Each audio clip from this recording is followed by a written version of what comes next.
Ukrainian President Volodymyr Zelensky on Sunday will visit the Pennsylvania ammunition factory that is producing one of the most critically needed munitions for his country's fight to fend off Russian ground forces.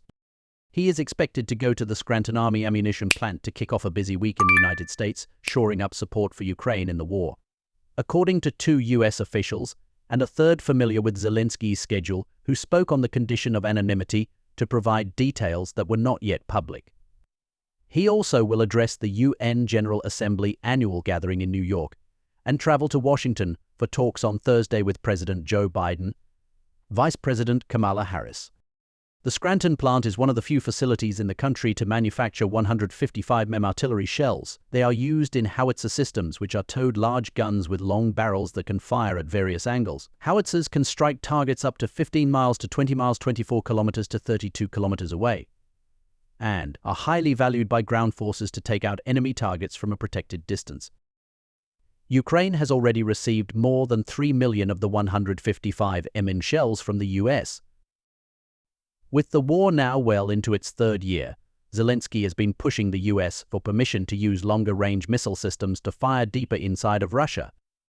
So far, he has not persuaded the Pentagon or White House to loosen those restrictions. The Defense Department has emphasized that Ukraine can already hit Moscow with Ukrainian-produced drones, and there is hesitation on the strategic implications of a U.S.-made missile potentially striking the Russian capital.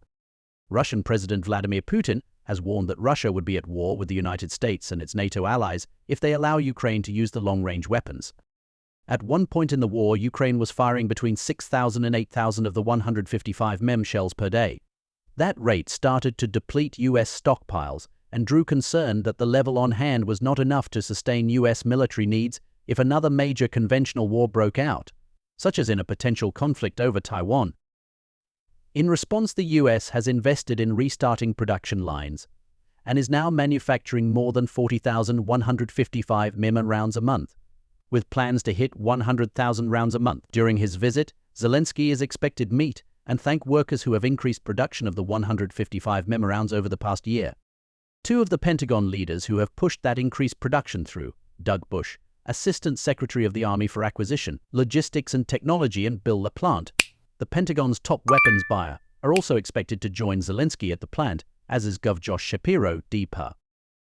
The 155 mm rounds are just one of the scores of ammunition, missile, air defense, and advanced weapons systems the U.S. has provided Ukraine, everything from small arms bullets to advanced F-16 fighter jets. The U.S. has been the largest donor to Ukraine, providing more than $56 billion of the more than $106 billion NATO and partner countries have collected to aid in its defense.